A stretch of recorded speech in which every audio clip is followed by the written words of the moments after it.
আর ঈমানটা হলো একটা নৌকা। এই নৌকা তোমাকে ছিদ্র, তুমি কোনোদিন করে দুনিয়াতে চলাচল করো না। দুনিয়ার পানি যদি তোমার নৌকাতে ঢুকে যায়, অর্থাৎ তোমার ঈমানের ভিতরে যদি ঢুকে যায়, মরণ পর্যন্ত হয়তো তোমার ঈমান থাকবে না। বরং দুনিয়ার পানি যদি তোমার নৌকায় ঢুকে যায়, যেমন সমুদ্রে নৌকা চালাতে হলে নৌকা যেমন সুন্দর দরকার, মুক্ত দরকার, ছিদ্র মুক্ত দরকার, তুমি দুনিয়ার মাঝে তুমি যে ঈমান নিয়ে ভেসে ভেসে মরণের পরে জান্নাত চলে যাবে, তোমার ঈমানটা তদরূপ তোমাকে ছিদ্রবিহীন দরকার। দুনিয়ার মাঝে ঈমান ছিদ্র হবে, যখন আপনি হারাম খাবেন তখন আপনার ঈমানটার ক্ষতি হবে, যখন আপনি ঘুষ খাবেন ঈমানটা নষ্ট হবে, যখন আপনি নামাজ কাজা করবেন ঈমানটা আপনার ছিদ্র হতে থাকবে, যখন আপনি রোজা কাজা করবেন তখন আপনার ঈমানটা ছিদ্র হবে। যেমন একটা ছিদ্র বিশিষ্ট নৌকা নিয়ে যেমন নদীতে চলা যায় না, ঠিক দুনিয়ার মাঝে ঈমান ছিদ্র নিয়ে ভেসে ভেসে জান্নাত পাওয়া যাবে না। আল্লামা জালালউদ্দিন রুমি রাহমাতুল্লাহ আলাইহি বলেছেন, এজন্য দুনিয়ার মাঝে শয়তান রয়েছে তোমার ঈমান ছিদ্র করার জন্য। কিন্তু তুমি সাথে সাথে নৌকা যদি ছিদ্র হয়ে যায়, ডাওয়ায় তুমি তুলে ফেলো, নিয়ে তুমি রিপেয়ারিং করে নাও, রিপেয়ারিং করে নিয়ে আবার নৌকা তুমি সাগরে ভাসিয়ে দাও, আবার চলতে থাকবে। আল্লাহ নবী সাল্লাল্লাহু আলাইহি ওয়াসাল্লাম বলেছেন, শয়তান আছে তোমার ঈমান ছিদ্র করার জন্য। যখন তুমি কোনো গুনাহ করলে, যখন রোজা কাজা করলে, যখন তুমি নামাজ কাজা করলে, যখন তুমি কোন শরীয়তের খেলাফ কাজ করলে, সাথে সাথে তুমি নামাজের পাটিতে বসে যাও, নামাজ পড়ে নামাজের পাটিতে বসে যাও, নামাজের পাটিতে বসে তোমার ঈমানের ছিদ্রটা তুমি সাপোর্ট করে নাও, ঈমানের ছিদ্রটা তুমি তালি দিয়ে নাও। আর ঈমান নামক ছিদ্রের তালি দেওয়ার সংযন্ত্র হলো তাওবাতুন নাসুহা।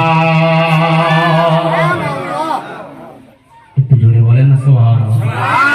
নৌকার ছিদ্র যেমন বন্ধ করা যায়, ঈমানের ছিদ্র তেমন বন্ধ করা যায় কি যায় না? কথা বলেন। গুনাহ শয়তান আমাদের করাচ্ছে, শয়তানের ধোঁকায় আমরা সারা দিনে গুনাহ করছি, অনেক বড় বড় গুনাহ করছি। ভাইরা লক্ষ্য করুন, তাহলে গুনাহ থেকে আপনাকে তওবা করতে হবে, আল্লাহ তাআলার কাছে তওবাতুন নাসুহা করতে হবে। ও ভাইরা বাবাজিরা, ওই জন্য হযরতে খিজির আলাইহিস সালাতু ওয়াস সালাম তিনি অমরত্ব পেয়েছিলেন, তার মরণ কিয়ামত পর্যন্ত হবে না। তার ইতিহাস বলতে গেলে অন্তত 2-3 ঘন্টা সময়ের দরকার। আল্লাহর পয়গম্বর মুসা আলাইহিস সালাতু ওয়াস সালাম হযরতে খিজির আলাইহিস সালাতু ওয়াস সালামের হাত ধরে বললেন, হুজুর আমি আর কোনদিন আপনার কাজের ভুল ধরব না, আপনি আমাকে সঙ্গে করে নেন। হযরতে মুসা আলাইহিস সালাতু ওয়াস সালাম বলার পরে খিজির আলাইহিস সালাতু ওয়াস সালাম বলছেন, আপনি আমার কাছে শিক্ষা অর্জন করতে এসেছেন, দ্বিতীয়বার যদি এমনটাই করেন তাহলে আমি আর আপনাকে সঙ্গের সাথে হিসাবে রাখবো না, আর রাখবো না। নৌকার তক্তা ছাড়িয়ে নিল, নৌকায় কি পানি উঠেছে? কথা বলেন, পানি উঠেছে? নৌকায় পানি উঠেনি, অথচ নৌকা ছিদ্র করে ফেলা হলো। না না, আল্লাহর হুকুম পানিও শোনে। কে শোনে? এই জোরে বলেন, কে শোনে? ছুরিও শোনে, আকাশ জমিন পাহাড় পর্বত সব শোনে। ও বাবা, কত দূরে যাবেন কেন? আপনারা জানেন না, আল্লামা রুমি রহমাতুল্লাহ আলাইহি রোম দেশে বাড়ি। বড় আলেম, এত শিক্ষিত আলেম রোম দেশে আর ছিল না। বড় লাইব্রেরিতে বসে বলছে, আমার চেয়ে আর বড় আলেম নেই, আমার চেয়ে আর বড় জ্ঞানী নেই। তো আল্লাহ বলছে, শামসুদ্দিন তেবরাজি তুমি যাও। আল্লামা রুমির সব শেষ হয়ে গেল, সব শেষ হয়ে গেল, অহংকার ঢুকে গেছে। তুমি যাও, একটু তাকে সতর্ক করে আসো। বলুন না সুবহানাল্লাহ, সতর্ক করে আসো। তা সন্ধ্যাবেলা বসে আছেন লাইব্রেরিতে, এমন সময় একটা ফকির হালাতের মানুষ এসে হাজির লাইব্রেরিতে। এসে বলছে, এসব क्या है? ये अलमारीতে रखा है, अलमारी में रखा है, ये सब क्या है? तुम मेरे बताओ ये सब क्या है? तो अल्लामा रूमी रहमतुल्लाह अलैहि बोलছেন, तुम ये फकीर, तुम नहीं समझे ये सब क्या है? ये हदीस है, ये कुरान है, ये तफसीर है, तुम वो भी नहीं समझो, यहाँ से जाओ। তুমি কি জানবে? বলার পরে বলছে, তা কিছু যখন নয় আমি বুঝি না, যখন তো একটা একটা করে আলমারিতে কেতাবগুলো ধরছে আর টেনে টেনে সব পুড়ে ফেলে দিচ্ছে। কোথায় ফেলছে বাবা? এই যে বলেন কোথায় ফেলছে? টেনে টেনে সব পুড়ে ফেলছে। আচ্ছা পুকুরে ফেললে কি আর ভালো থাকে? ভিজে গেলে তো গলে যাবে। গলে গেলে কি কাগজের কোনো অস্তিত্ব থাকে? কথা বলেন থাকে? তো অস্তিত্ব থাকে না, তো একটা একটা করে ধরছে, চেলে ফেলছে। আচ্ছা বলেন রাগ বাড়বে না কমবে? জোরে বলেন, বলেন রাগ। তো রাগের উপরে যদি আরো রাগ বাড়ায় তো ফেটে যাবে নাকি বলেন? রাগ মানুষকে অতদূর পৌঁছে দেয় না? রাগ মানুষকে অনেক দূরে পৌঁছে দেয়, কিন্তু রাগের সময় সবর করাটা লাগবে। রাগের সময় কি করা লাগবে? হযরতে দ্বিতীয় খলিফা উমর রাদিয়াল্লাহু তাআলা আনহু, তার কাছে তিনি রাস্তা দিয়ে যাচ্ছেন, একজন মদখোর রাস্তায় তার সঙ্গে দেখা হয়ে গেছে, হযরত উমরের হাতে পড়ে গেছে। আচ্ছা ছাড়বে? এই কথা বলেন, ছাড়বে? তো হযরত উমরের কাছে ধরা পড়ে গেছে, বলে সাজাটা হবে যখন মদের নেশা কেটে যাবে তখন। মদের নেশা কেটে থাকা অবস্থায় তো সাজা দিলে সে বুঝতেই পারে না। কথা বলেন? মদ খেয়ে যখন পড়ে গেল রাস্তার মাঝখানে, তখন বিবি কোথায়, বাচ্চা কোথায়, কি খাবে মনে নেই। মদের নেশা কেটে গেল তো কোথায় পড়ে আছি রে? এই কথা বলেন না কেন, ঠিক কিনা? তো বলছে মদের নেশাটা কেটে যা, কেটে গেলে এর সাজাটা দেওয়া হবে। তো মদের নেশা কেটে গেল, বলছে তোমার শাস্তি হচ্ছে প্রাণদণ্ড। আমি উমর, আমার রাজত্বকালে তুমি এইভাবে প্রকাশ্য অন্যায় করছো, মদকে রাস্তায় চলছো, তোমার সাজা ছিল হচ্ছে প্রাণদণ্ড হবে। তো একটু বলছে হুজুর আপনার কথা শুনে আমার গলা শুকিয়ে গেছে, আপনি এক গ্লাস আমাকে পানি দেন, পানি খেয়ে নেওয়ার পরে আপনি যা ইচ্ছা তাই করবেন, অসুবিধা নেই, এক গ্লাস পানি আমাকে খাওয়ান। দেখবেন যারা সুলিতে চড়ে, যাদেরকে অনেক সময় দেখবেন শিরোচ্ছেদ যারা আরো যারা পানি খাইয়ে দেওয়া হয়, পানি শুকিয়ে যায়, গলা শুকিয়ে যায় না? গলা শুকিয়ে যায়, পানি খাইয়ে দেওয়া হয়। তো বলছে হুজুর পানি না খাওয়া পর্যন্ত কিন্তু আপনি আমাকে মারবেন না, আপনি ওয়াদা দেন। বলছে হ্যাঁ ওয়াদা দেন। পানি খেতে কখন টাইম দেয়? পানি খেয়ে নিবি, তো পানি খাওয়ার পরে আমি তোকে সাজা দেব। তো উমর রাদিয়াল্লাহু তাআলা পানির ব্যবস্থা করলেন, এক গ্লাস পানি ওই ব্যক্তির হাতে দিয়েছে। হাতে দেওয়ার পরে পানিটা গাল পর্যন্ত তুলে আর পানিটা হাত থেকে নামিয়ে আবার পানিতে জমিয়ে পানিটা ফেলে দিয়েছে। ও বাবা, বালি মাটি যদি পানি ফেলে, পানি কি থাকবে না? জোরে বলে। বালি মাটি দেখবেন আরবে যারা গিয়েছেন বিভিন্ন জায়গায়, অনেক জায়গায় বালি মাটি থাকে, দেখবেন যদি পানি ফেলে দেওয়া হয় তো সাথে সাথে শুকিয়ে যায়, কাদা হতে চায় না। তা ওমর রাদিয়াল্লাহু তাআলা বলছে তুই পানি খাওয়া বাদ দিয়ে ফেলে দিলে কেন? বলছে হুজুর আপনি বলেছে পানি পান না করা পর্যন্ত আপনি আমাকে মারবেন না, ওই পানিটা আমাকে দিতে হবে, ওই পানিটা আমাকে দিতে হবে। আমার হাত থেকে ফসকে পড়ে গেছে, বেয়াদবি মাফ করেন, কিন্তু ওই পানিটা আমাকে দিতে হবে, ওই পানি খাওয়ার পরে আপনি আমাকে কতল করবেন। আচ্ছা বলেন ওমরের রাগ কি ঠিক থাকবে? জোরে বলেন ঠিক থাকবে না? ঠিক থাকবে। এই জন্য রাগ যখন দেখবেন রাগের উপরে রাগ আসছে, তখন আপনি মনে করবেন যে না এই রাগ, এর পরে আর রাগ করা যাবে না, তখন আপনাকে একটু পিছিয়ে আসতে হবে। তখন আপনি কি করতে হবে? তখন আপনাকে পিছিয়ে আসতে হবে। ভাইরা লক্ষ্য করুন, হযরত উমর রাদিয়াল্লাহু তাআলা তিনি বলছেন তুমি আমার সঙ্গে ধোঁকাবাজি করলে। বলছে যে ধোঁকাবাজি করি না, আমার হাত থেকে পড়ে গেছে, কি হবে? তো পানিটা আপনি আমাকে দেন, পান করব, পানিটা আমাকে দেন। বলছে শোনো, পানি আমি তোমাকে দিতে পারছি না, তবে তুমি আমার সঙ্গে ধোঁকাবাজি করেছো, আল্লাহর সঙ্গে তুমি ধোঁকাবাজি করতে যাবে না, বরং আমি ওমর বলছি, আমার প্রচন্ড রাগ ছিল, আমি তোমাকে আজকের দিনে মাফ করে দিলাম। বলছি হুজুর আপনি আমাকে মাফ করে দিলেন না, আমি আপনার হাতে হাত দিয়ে তওবা করছি, যতদিন বেঁচে থাকবো এই হায়াত যে আমি পেয়ে গেলাম, আর জীবনে আমি মদের আড্ডায় যাব না, আর কোনোদিন অন্যায় কাজ করব না। একটু জোরে বলেন না সুবহানাল্লাহ। এজন্য বিশ্বনবী সরকারি দু আলম সাইয়্যিদিনা মুহাম্মদুর রাসূলুল্লাহ বলেছেন আল হাসাদু ইয়াকুলুল হাসানাত, হিংসা যেমন সব নেকিকে খেয়ে ফেলতে পারে, রাগও তেমন মানুষকে সব শেষ করে দিতে পারে। অথচ মানুষের রাগ অত্যন্ত খারাপ, মানুষ এমন রাগ এমন জেদের ভিতরে পড়ে যায়, 10 কাঠা সম্পত্তি নিয়ে গন্ডগোল, 10 কাঠা জমির মামলা করতে করতে 10 বিঘে চলে যাবে, তাও মামলা বন্ধ করবে না। এটা হচ্ছে রাগের কারণ। কথা বলেন ঠিক কিনা? এটা হচ্ছে রাগের কারণ। রাগ আপনাকে শেষ করবে, রাগ আপনাকে ধ্বংস করবে। হযরত উমর বলেছিলেন, আমি তোমাকে মেরে দিতে পারতাম, কিন্তু তুমি যে কৌশল করেছো ওই কৌশল আমার থেকে তুমি রেহাই পেয়ে গেলে। পানি আমি তোমাকে দিতে পারবো না, জমিও পানিটা খেয়ে ফেলেছে। আমি তোমার কাছে শুধু এতটুকু ধোকার আমি শুধু শিক্ষা নিলাম। তবে আজ থেকে আমি তোমাকে বললাম, জীবনে আর কোনোদিন দেখি না।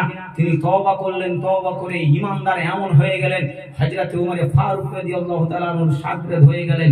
হযরত উমরকে রাজিও করে নিয়েছিলেন। জোরে বলেন সুবহানাল্লাহ। বাদশা সেকেন্দার জুলকারনাইন আলাইহিস সালাতু ওয়াস সালাম আল্লাহর কাছে দোয়া চাইছেন। ভুলে গেছেন নাকি আপনারা? কিসের দোয়া চাইছিলেন? আগে হায়াতের দোয়া চাইছিলেন, এখন পাননি। সবে আল্লাহ সম্মান দিয়েছেন খেজরের সঙ্গেরা, তার আগে সম্মান দিয়েছেন মুসা নবীকে, তুমি একটু খেজরের কাছে যাও। কারণ আল্লাহ রাব্বুল আলামিন খেজর আলাইহিস সালাতু ওয়াস সালামকে আবে হায়াতের পানি তার নসিবে দিয়েছিলেন। বলুন না সুবহান। মুসা আলাইহিস সালাতু ওয়াস সালাম বলেন, আর আমি কোনদিন এমন করব না, আপনি আমাকে সঙ্গী করে নিয়ে চলেন। খেজর আলাইহিস সালাতু ওয়াস সালাম বললেন, ও আল্লাহর পয়গম্বর নবী মুসা আলাইহিস সালাতু ওয়াস সালাম, আপনি আমার সঙ্গে চলুন, আর কোন কথা বলবেন না। বলে, না হুজুর, আর কথা বলবো না। নদী পেরিয়ে চলে যাচ্ছেন, অত্যাচারী বাদশা নৌকাটাকে ধরে ফেললেন। নৌকাটাকে ধরে চেক করতে করতে দেখা যায় নৌকার তলার এক জায়গার তক্তা ছাড়া রয়েছে, এক জায়গার তক্তা ছাড়া রয়েছে। সাথে সাথে নৌকাটা আর ধরলো না।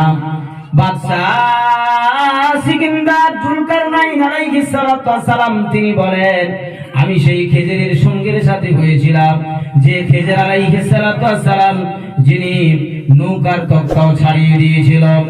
সঙ্গে সঙ্গে মাঝি বুঝতে পেরেছিল, হায় রে হায়, আল্লাহর ওলি বান্দা নয়, আল্লাহর নবী হযরত মুসা আলাইহিস সালাতু ওয়াস সালাম আর হযরত খেজর আলাইহিস সালাতু ওয়াস সালামকে নৌকায় বিনা পয়সায় তুলিয়ে সাথে সাথে তার ফলাফল পেয়ে গেছি।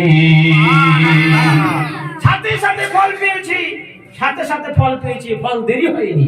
যদি আমার নৌকা ভেঙে না দিতেন তাহলে আমার নৌকা আজকে বন্ধ হয়ে যেত, 10 জনার আমি ইনকাম আর করতে পারতাম না। তো আল্লাহর নবী কে আমি নৌকায় তুলেছি যে নিয়তে, আল্লাহ আমার সেই নিয়তকে পূরণ করেছেন, সাথে সাথে আমার ফল দিয়েছেন। জোরে বলেন সুবহানাল্লাহ। বেরিয়ে চলে গেলেন, বলল, হুজুর আর যতদিন এই রাস্তায় পারাপার করবেন আমার নৌকা আপনার জন্য ফ্রি, যখন আসবেন তখন আমি আপনাকে পার করে দেব। জোরে বলেন সুবহানাল্লাহ। ভাইরা বাবাজিরা, খেজর আলাইহিস সালাতু ওয়াস সালাম চলতে লাগলেন। যেতে যেতে একটা প্রাচীর পড়ে যাচ্ছিল।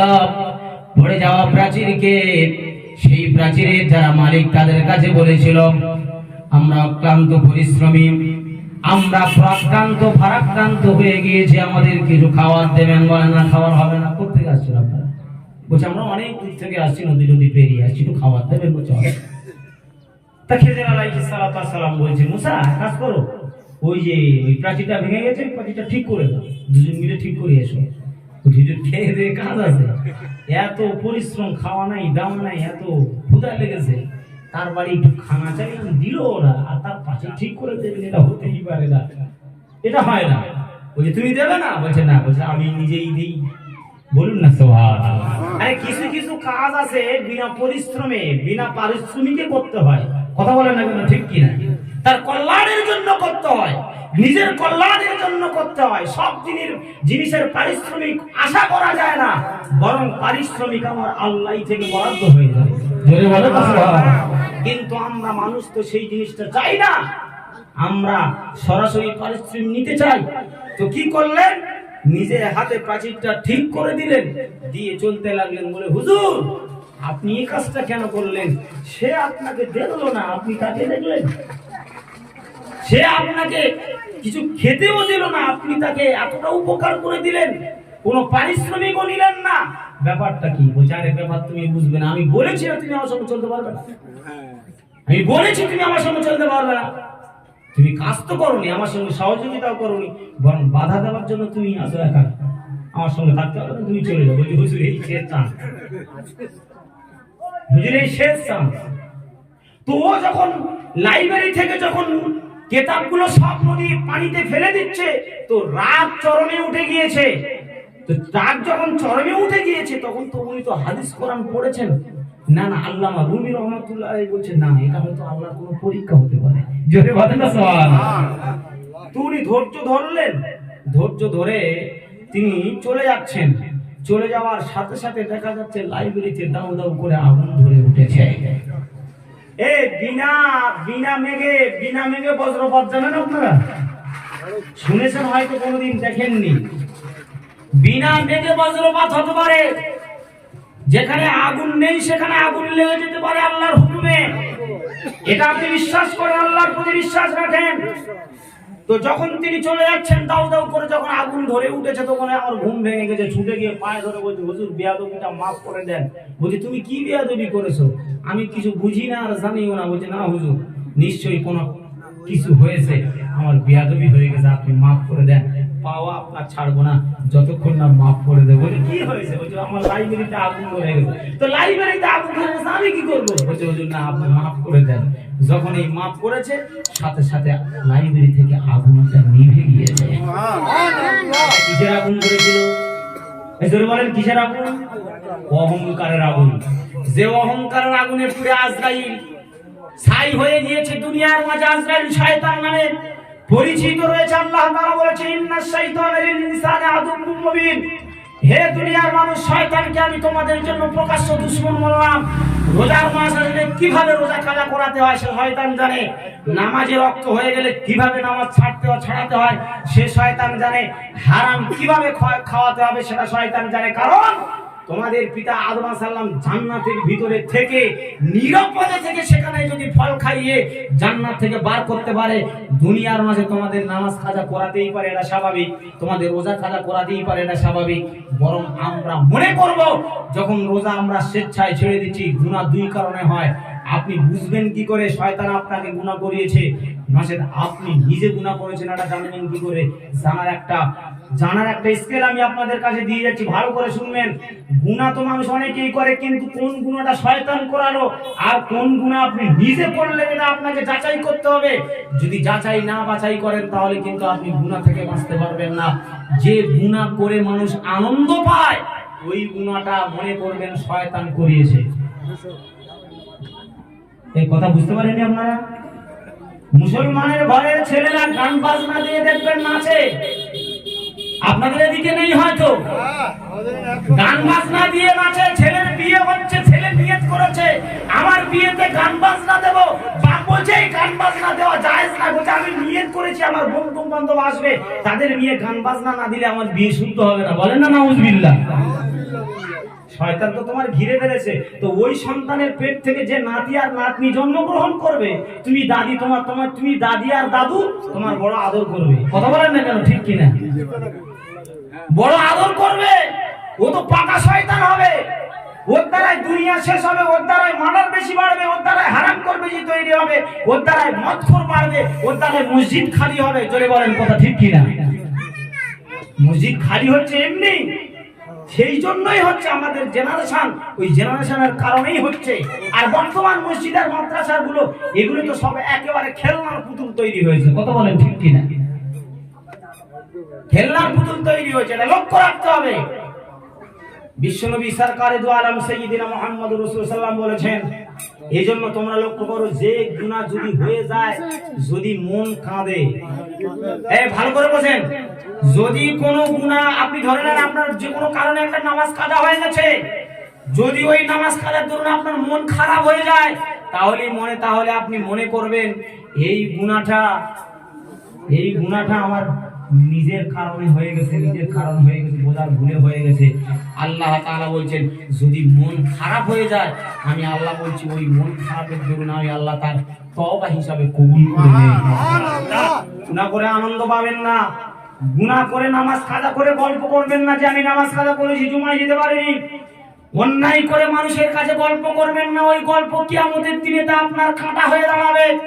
যে বলবে আল্লাহ আমার সামনে করেছে গুনাহ, আমাকে বলেছে এই গুনাহ করেছি, আর আপনি তাকে আপনি দয়ার সাগরে জোশ মনে মাফ করে দিচ্ছেন, আমি মাফ দিতে পারি না।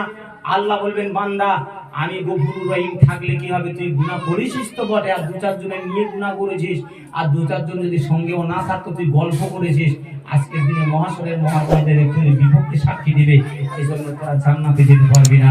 তবে হ্যাঁ, গুনাহ কোনো ক্ষেত্রেই করা যাবে না, গোপনে বলেন প্রকাশ্য বলেন। যদি গুনাহ হয়ে যায় শয়তানের কারণে, তার জন্য কি করতে হবে? যারা বলেন কি করতে হবে? তওবা করতে হবে, আল্লাহর কাছে মাফি চাইতে হবে। আমরা কিন্তু মাফি আজকাল চাই না। सुनने वाला ज्यादा है मगर अमल करने वाला कलील है। सुनने वाला ज्यादा है मगर अमल करने वाला कलील है। मगर अमल करने वाला कलील है। दुनिया में सब अमल करने वाला कलील होगा तो कियामत अनकारीब आ जाएगा। দুনিয়ার মাঝে যখন আমলকারী কমবে তো কিয়ামত কত দ্রুত গতিতে মানুষের কাছে ছুটে আসবে। কথা বলেন ঠিক কিনা? আপনি বুঝতে পারলেন না কিয়ামতের আলামত কি না? বাবর যে জায়গায় মসজিদ তৈরি করেছে সে জায়গায় মন্দির হলো কিয়ামতের আলামত নয় কি নয়? আপনি মসজিদ কেন খালি করছেন? মসজিদে আপনি যান, মসজিদে সহযোগিতা করেন, মসজিদে দান করেন, মসজিদে সদকা করেন, মসজিদকে আপনি নিয়মিত লক্ষ্য রাখেন, আল্লাহ তাআলা আপনাকে লক্ষ্য রাখবে। এটা বলেন না সুবহানাল্লাহ। বিশ্বনবী মুহাম্মদ রাসূলুল্লাহ সাল্লাল্লাহু আলাইহি ওয়াসাল্লাম বলেছেন, এজন্য দুনিয়াতে আমি আল্লাহ নবী বলেছি, আল্লাহ তাআলা অনেক কুদরত রেখে দিয়েছে, কুদরত আমরা বুঝতে পারি না। হিংসার আগুন লেগেছে, অহংকারের আগুন লেগেছে, রাজনীতি মাফি চেয়ে নেওয়ার পরে সঙ্গে সঙ্গে দাউ দাউ করে জগৎ জ্বলা আগুনটা নিভে গেল। সঙ্গে সঙ্গে শামসুদ্দিন তাবরিজি রহমাতুল্লাহ আলাইহি যে সমস্ত কিতাবগুলো নদীতে পানিতে ফেলে দিয়েছিল, এক এক করে ধরে সব আলমারিতে সাজিয়ে দিয়েছে। পানি এক ফোঁটা কোন কিতাব ভেজেনি, এক ফোঁটা পানি কিতাবের ভিতরে লাগেনি, এক ফোঁটা পানিও লাগেনি। আল্লাহ তাআলার কুদরত, পানি আল্লাহর কথা শুনে। এজন্য ওই যে খিজির আলাইহিস সালাম নৌকার তক্তা ছাড়িয়েছেন বটে, কিন্তু পানির শক্তি হয়নি এক ফোঁটা পানি নৌকার উপরে প্রবেশ করতে, কারণ এটা ছিল তার একটা মুজিজা, এই ছিল তার একটা ফল। হযরত মুসা সাল্লাম চুপ করে বলেন, হুজুর এই 3 নম্বর সুযোগ একবার দেন, আমি যদি কথা বলি আপনি আমাকে তাড়িয়ে দেবেন, যদি না যাই তো ঘাড় ধাক্কা মেরে বার করে দেবেন, আমায় এখন আপত্তি করব না, আপনি অন্তত 3 বারের সুযোগ আর একটা বার দেন, আমি আর আপনার কাছে ভুল ধরবো না। চলো। যেতে যেতে খিজির আলাইহিস সালাম একটা রাস্তার উপর দিয়ে যাচ্ছিলেন। বাবা কয়েকজন বাচ্চা ছেলে খেলা করছিলেন, বাচ্চাদের ভিতরে একটা বাচ্চাকে ধরে এমন একটা আছাড় দিয়েছে, সাথে সাথে ইন্তেকাল করেছে। আর যত যত ভুল করেছে এর চেয়ে সবচেয়ে বড় ভুল হচ্ছে বাচ্চা মারা। কথা বলেন ঠিক কিনা? বাচ্চা মারা। খিজির আলাইহিস সালাম যখন বাচ্চাটাকে আছাড় দিয়ে মেরে ফেলেছে, হযরত মুসা আলাইহিস সালামের চোখ ফেটে পানি বেরিয়ে এসেছে। ধৈর্যের বাতাবরণ ঠিক রাখতে পারে না, চোখ থেকে পানি বেরিয়ে চলে এসেছে। ও খিজির আলাইহিস সালাম, বাদ বাকি 2টি কাজ হয়তো আমি সহ্য করতে করে নিতে পেরেছি, কিন্তু একটা জীবন হত্যা, জীব হত্যা মহাপাপ অনেকেই বলে। কথা বলেন ঠিক কিনা? তবে জীব হত্যা মহাপাপ সবার ক্ষেত্রে নয়। আল্লাহ তাআলা গরু জবাহ করতে বলেছেন, এজন্য এটা হত্যা বলা যাবে না, এটা মানুষের জন্য হালাল। প্রাণীকে আল্লাহ তাআলা হালাল করেছে, পোল্ট্রি হালাল করেছে, মুরগি হালাল করেছে।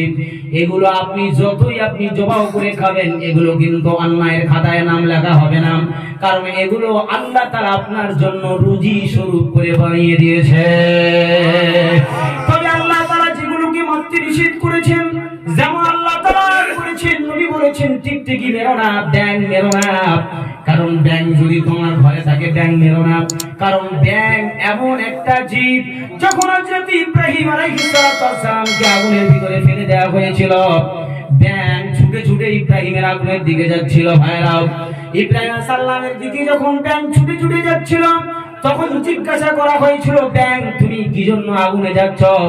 ইব্রাহিমকে তো আগুনের ভিতরে ফেলে দেওয়া হয়েছে, তুমি লাফাতে লাফাতে আগুনের দিকে যাচ্ছ, তুমি কি পুড়ে মরবে নাকি?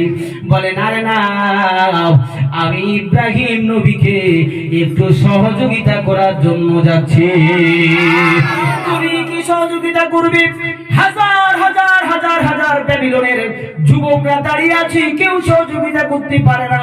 ইব্রাহিম আলাইহিস সালামের কাছে লক্ষ লক্ষ ফেরেশতা এসে বলেছিলেন, আপনি একবার অর্ডার দেন, আল্লাহর তরফ থেকে সাহায্য চেয়ে নিয়ে আসি। এই আগুনকে এক ঝাপটা মেরে নির্বাপিত করে দেব, নিভিয়ে দেব, আপনি একবার অনুমতি দেন। আমার আল্লাহর পয়গম্বর ইব্রাহিম বলেছিলেন না যে আমার আল্লাহ তিনি সব কিছুই দেখেন, সব জানেন, সব কিছুই করতে পারেন। তিনি যদি নিজের ইচ্ছায় আগুন নিভিয়ে দেন তাহলে নিভবে। আমি দুনিয়ার অন্য কোন ব্যক্তির কাছে সাহায্য চাই না। তুমি সহযোগিতা করতে যাচ্ছ, আর কে নিয়ে বা তুমি সহযোগিতা করবে? জিব্রাইলের থেকে ফেরেশতা জিব্রাইলের পক্ষ থেকে ইব্রাহিম সাহায্য চাই না, তুমি কি সাহায্য করবে? বলে শোনো, আমার শরীরের ভিতরে আল্লাহ তাআলা এমন একটা স্থান দিয়েছে, কিছু পানি জমা হয়ে থাকে। কি থাকে? এই জোরে বলেন, কি থাকে? দেখেছেন আপনারা কোনোদিন? আল্লাহ তাআলা আমাকে এমন একটা সৃষ্টি জীব বানিয়েছেন, আমাকে পানি ধরে রাখার একটা যন্ত্র দিয়েছেন। আল্লাহ তাআলা ঠিক তদরূপ ভাবে উটকে দিয়েছেন। উটকে মরুভূমির জাহাজ বলা হয়, ঘন্টার পর ঘন্টা চলে কিন্তু পানি পিপাসা লাগে না। জোরে বলেন সুবহানাল্লাহ। আল্লাহর সৃষ্টির কৌশল, আল্লাহ তাআলা সৃষ্টি করেছেন এমন ভাবে ঘন্টার পর ঘন্টা চলে যায়, পানি পিপাসা লাগে না। একবার পান করে তো আর কোনদিন আর 6 মাস, 1 মাস, 2 মাস পর্যন্ত পানি পান করা আর প্রয়োজন থাকে না। বলে আমি সাহায্য করতে যাচ্ছি। কোথায়? বলছি ইব্রাহিমের আগুন থেকে যাতে বাঁচতে পারে। বলছে আরে মশাই, তোমার সহযোগিতা কি কাজে আসবে? তুমি কি নিয়ে সহযোগিতা করবে? বলে আমার ভিতরে পানি আছে, ওই পানিটা আমি ইব্রাহিম যে আগুনের ভিতরে ফেলেছে, আমি ওই পানিটা আগুনে নিক্ষেপ করতে যাই, তো তোর পানিতে কি আগুন নিভবে? বলছে শোন, আগুন নিভবে কি না নিভবে আমার দেখার দরকার নেই, আমি এটাই বোঝাতে চাইছি যে আমি ইব্রাহিমের পক্ষে আছি কিনা। ভিতরে বলেন না সুবহানাল্লাহ, একটু চিন্তা বলেন সুবহানাল্লাহ। মুসলমান যে জায়গায় মরমহত হোক না কেন, আমরা মুসলমানদের সেখানে গিয়ে সহযোগিতা না করতে পারলে আমরা হাত তুলে সহযোগিতা করতে পারি কি পারি না? জোরে বলেন, পারি কি পারি না? যে জায়গায় হোক না কেন মুসলমান নির্যাতিত যে জায়গায় হোক না কেন, সেই জায়গায় তাদের কাছে তরবারি অস্ত্র নিয়ে ছুটে না গেলেও আমরা হাত তুলে আল্লাহর কাছে তাদের সাপোর্টে দোয়া চাইতে পারি কি পারি না? এই দোয়া কবুল হবে কিনা সেটা বড় কথা, আল্লাহ তাআলা আপনার দোয়া কবুল করবে কিনা সেটা বড় কথা। মুসলমানদের ভিতরে ইউনিটি থাকা দরকার। একজন মুসলমান যদি সে বিপদে পড়ে তাকে দেখতে যাবেন, বিমারে পড়লে দেখতে যাবেন, তাকে যদি কোন রকম কোনো কিছুই আক্রান্ত হয় তাহলে তাকে দেখতে যাওয়া, তার পাশে যাওয়া, ভালো মন্দ জিজ্ঞাসা করা, এর নাম হচ্ছে ইসলাম। কথা বলেন ঠিক কি না?